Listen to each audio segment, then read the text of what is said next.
Hello guys, selamat datang ke channel Izami Gadget. So semalam aku dah upload satu video kan, Redmi Note 10 non-pro version, di mana aku tengok dekat komen video tersebut rata-rata memang sedang menanti, yang sedang tarik handbrake untuk membeli yang pro version. Sebab apa yang pro version tu tampak dia punya penawaran tu lebih menikmatkan lah kan. Jadi dekat atas meja kita hari ni adanya sekotak lagi barangan daripada Xiaomi. Dan aku tak buka lagi, aku tak show apa barangannya, tetapi based on the information diberikan, ini adalah mengandungi Note 10 dan juga Note 10 Pro. Jadi kalau korang tahu apa yang menarik tentang kotak ni, dan mungkin aku akan cuba buat sebanyak mungkin perbandingan antara non-pro dengan pro version untuk siri Note 10 kali ni. Tanpa melengah masa lagi, let's check it out.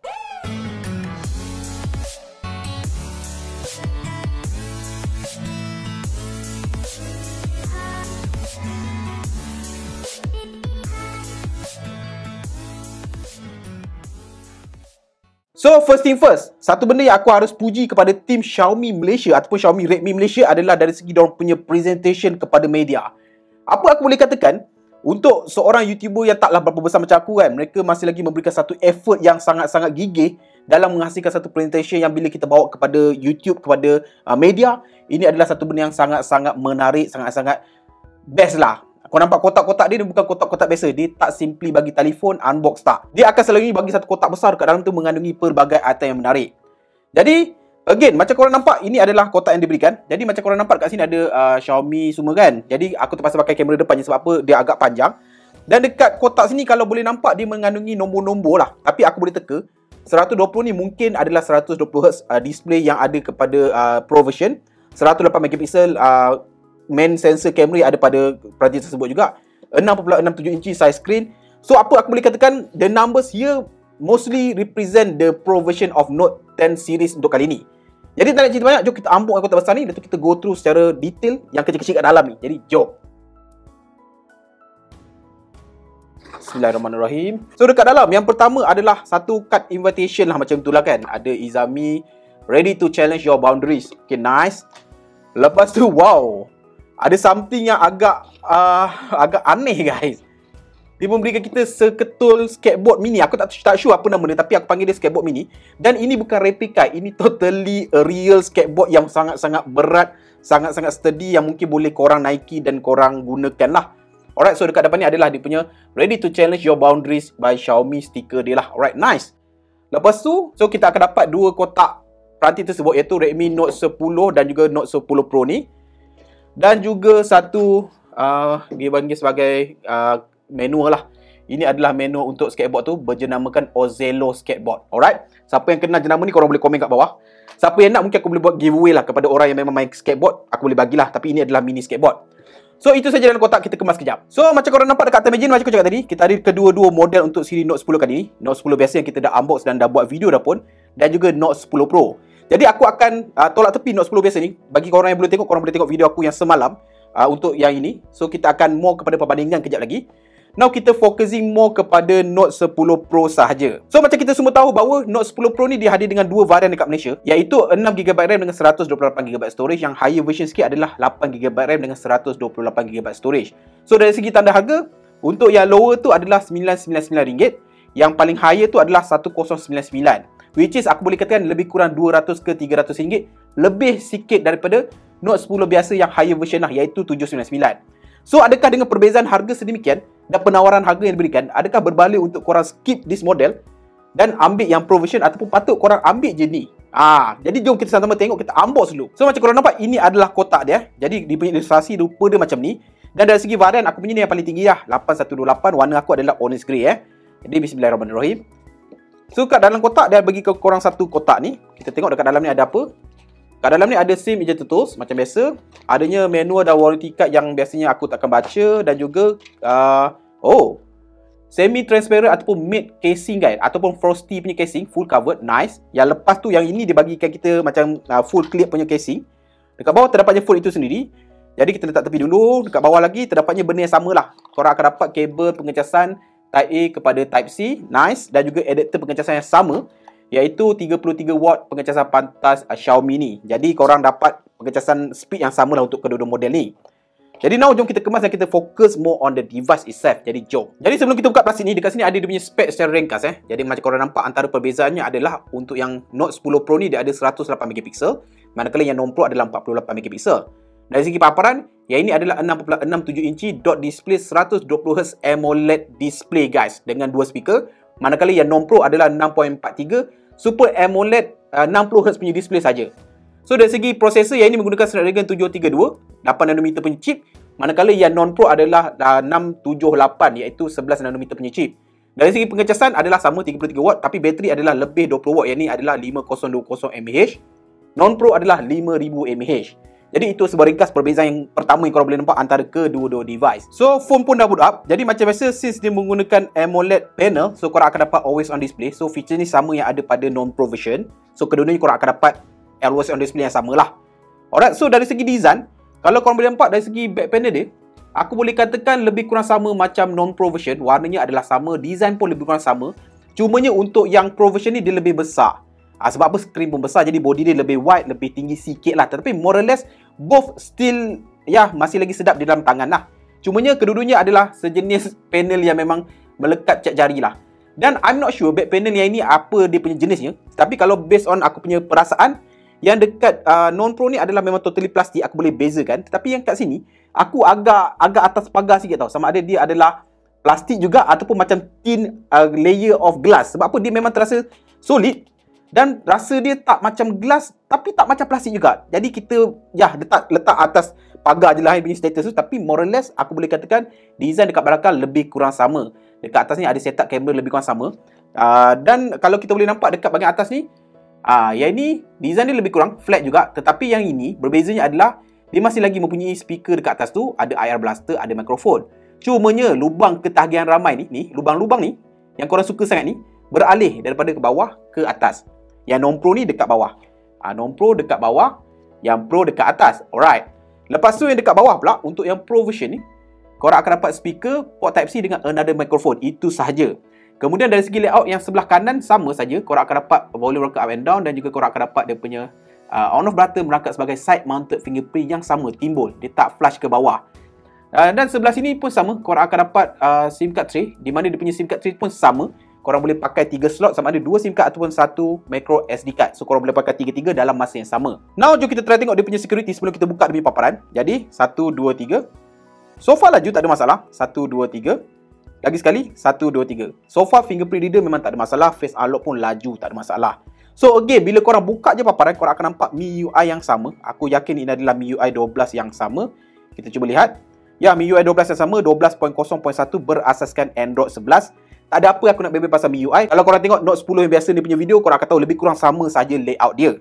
Now kita fokus kepada dia punya display. So macam korang nampak, again ini adalah paparan dia, iaitu bersaiz 6.67 inci jenis AMOLED panel, Full HD Plus dengan kadar segar semula. Yang ini beza sangat guys, 120Hz guys.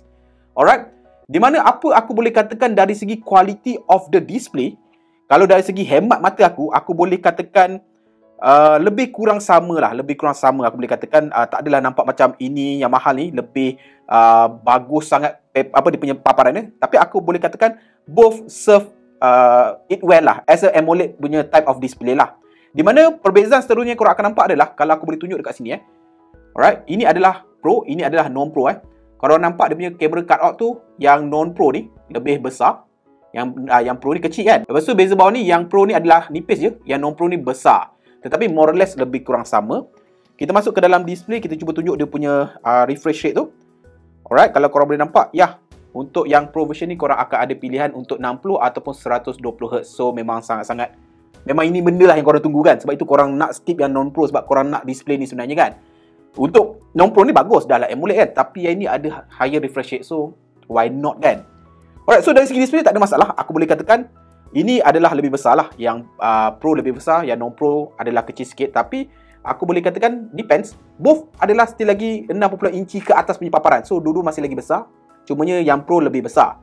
So perbezaan seterusnya yang aku boleh perasan dekat dia punya design ni adalah dari segi dia punya kamera hum.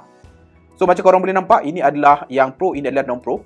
So kamera hum untuk yang Pro ni lebih tebal Aku cuba tunjuk. Kalau korang boleh nampak, ini adalah yang Pro, ini adalah yang non-Pro. Di mana yang Pro ni dia ada dua level lah, dua level of camera hum. Nampak? 1, 2. Manakala untuk yang Pro ni ada 1 je. So itu adalah sedikit sebanyak benda-benda kecil lah kalau kau nak cakap pasal perbezaan. Tapi more or less adalah lebih kurang sama. Now, aku nak cuba pasang video dan audio. Kita try tengok speaker. Sebab apa? Both adalah dual stereo speaker. Oh, sebelum aku terlupa, untuk Pro version ni, dia ada HDR 10 dia punya paparan ni. So, dia should be a bit better from the non-Pro version. So, telefon yang atas ni adalah yang Pro, yang bawah ni adalah non-Pro. Kita main yang non-Pro dulu. Kita maksimum kan. Alright.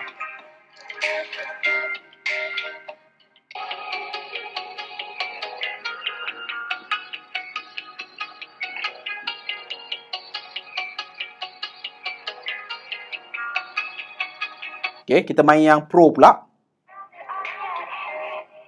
Alright, sorry. Kita maksimum kan.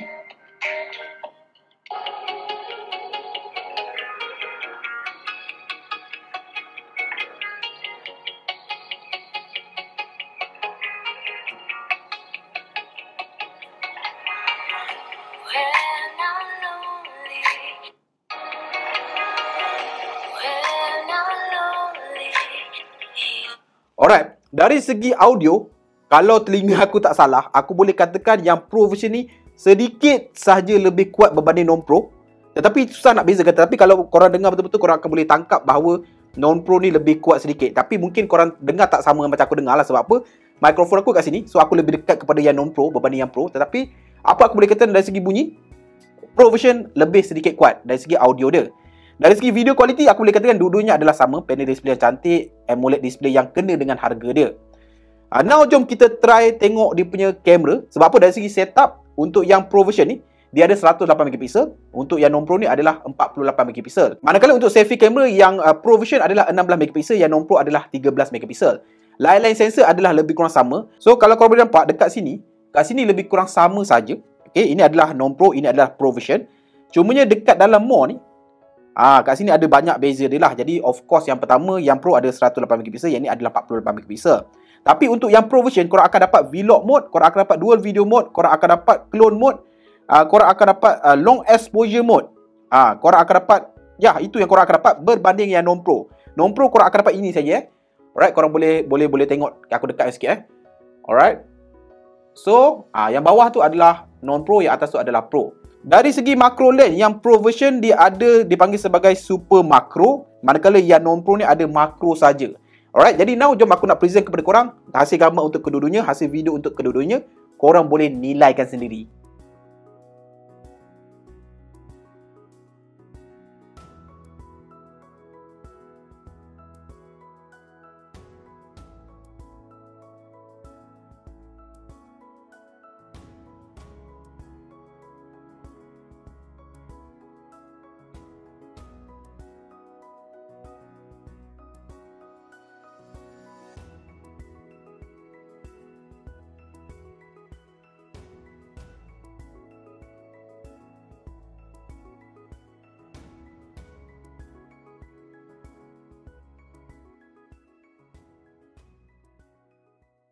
So guys, ini adalah rakaman kamera hadapan 1080p untuk kedua-dua Redmi Note 10 dan juga Redmi Note 10 Pro.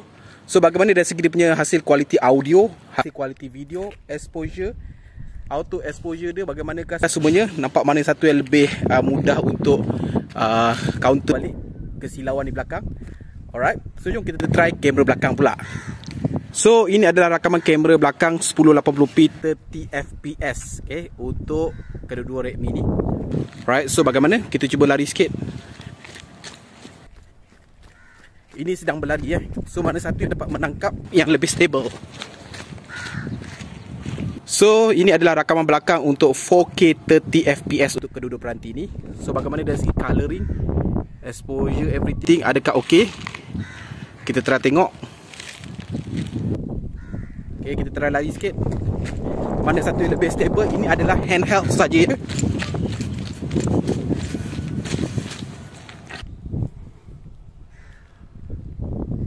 Alright. So ini adalah rakaman kamera Redmi Note 10 Pro dual video, di mana features ini tidak ada kepada non-Pro version. So features ini agak handy juga bila korang nak buat macam vlogging punya style, nak tunjuk depan dan nak tunjuk muka korang juga. So far bagi aku ini adalah features yang memang sangat-sangat bagus untuk peranti bawah RM1,000. Now berbicara pasal performance, prestasi. So ini adalah mungkin salah satu sebab juga kenapa korang mungkin nak yang Pro. Sebab apa? Yang Pro ni pakai Snapdragon 732. Manakala yang non-Pro ni adalah Snapdragon 678. So dari segi day to day punya kegunaan, setakat penggunaan ringkas aku ni, penggunaan cepat aku ni, adakah rasa perbezaan antara kedua-dua peranti ni? Dari segi penggunaan biasa, tak. Langsung tak. Rasanya kedua-duanya hampir sama. Tak rasa lag, tak rasa berat. So far so good. Dari segi gaming, aku boleh katakan setting gaming yang boleh dicapai untuk Mobile Legends dan PUBG still lagi sama. Di mana untuk Mobile Legends, kedua-dua peranti mampu mendapat HD, HDR dan juga Ultra Graphic. Surprisingly, kedua-duanya dapat Ultra Graphic. Manakala untuk PUBG Mobile, korang boleh mendapatkan Smooth Ultra dan juga HD High. Sama saja setting grafik dia. Manakala dari segi Antutu benchmark, bagi korang yang concern pasal Antutu, so itu hari aku dah buat Antutu untuk Note 10 biasa ni, aku berjaya mendapatkan markah sekitar 230,000. Manakala untuk Pro ni, korang agak-agak berapa lah? 678 compare to 732. Agak-agak korang berapa? Korang boleh tak kat komen ke bawah. Surprisingly, aku boleh dapat perbezaan yang tak begitu nyata. Di mana untuk yang Pro version ni, bacaan Antutu benchmark dia, aku boleh dapat sekitar 278,000 sahaja. Which is lebih kurang 40,000 ataupun 30,000 lebih something beza je daripada yang non-Pro version. So sebab itulah mungkin aku tak rasa perbezaan dari segi performance wise dia untuk kedua-dua peranti. So kesimpulannya, berbalik-balik kepada soalan utama. Adakah patut korang beli Note 10 biasa ni ataupun patut korang beli Note 10 Pro ni dan tambah ataupun spend more 200 ataupun 300 ringgit tu? Bagi aku, kalau anda kata korang tak ada keperluan untuk higher refresh rate, korang tak ada keperluan untuk 108 megapixel, bagi aku, non-Pro ni pun dah masih bagus. Di mana kalau korang ambil yang lower version, korang dah dapat 699. Kalau promo mungkin dapat 6.5 kan. Kalau korang ambil yang higher version sikit, korang boleh dapat lebih kurang 799. So bagi aku, RM200 lebih murah daripada yang Pro ni. Still penjimatan yang patut diambil kira lah. Tetapi kalau korang adalah pengguna device yang dah biasa dengan higher refresh rate, at least 90Hz, bagi aku non-Pro version ni adalah penambahan 200 yang memang sangat-sangat berbaloi dengan harga dia. Di mana untuk peranti ni, bukan sekadar korang dapat higher refresh rate dengan AMOLED panel, korang pun akan dapat resolusi kamera yang lebih tinggi, 108 megapixel. Yang paling penting adalah bukan setakat resolusi. Feature-feature kamera yang ada pada Pro version ni adalah lebih banyak beza berbanding yang ini. Di mana yang ada pada Pro version ni, aku boleh katakan dia punya features kamera tu sama yang ada pada Xiaomi Mi 10T, Mi 10T Pro ataupun Xiaomi Mi 11. Flagship punya device punya features ada pada peranti ni. So baguslah kan? Dan aku tak tahu kenapa, aku lebih suka colouring yang ada pada kamera ini. Dia lebih punchy lah bagi aku. Yang ini okey, tapi yang ini lebih punchy. Dari segi performance wise, kalau kau tanya aku, kalau kau just nak based on performance wise, both menawarkan performance yang lebih kurang sama. Gaming setting pun lebih kurang sama. So bagi aku 678 pun dah quite powerful untuk harga dia. Dan kalau korang adalah pengguna Poco X3 NFC, apa aku boleh katakan, kita tak payah bandingkan lah. Janganlah asyik-asyik nak rebut yang mid-range killer tu. Bagi aku, no need for that. Henti-hentikanlah perbalahan siapa nak jadi nombor 1, siapa nak pegang title tu, siapa nak pegang title ni. Apa aku boleh katakan, for time being, both phone still a mid-range killer. Kalau korang memang senang pakai Poco X3 dan tak kisah tentang IPS LCD, bagi aku phone tu pun dah cukup bagus. Tapi kalau korang nak merasai AMOLED panel pada higher refresh rate dengan spek yang lebih kurang sama, this phone adalah phone yang aku boleh katakan berbaloi jugalah kan. Kalau tak berasa, upgrade saja. No worries, no problem. No, don't spread the hates. Alright, simple je hidup ni kan. More or less, apa aku boleh katakan, I love everything about this phone.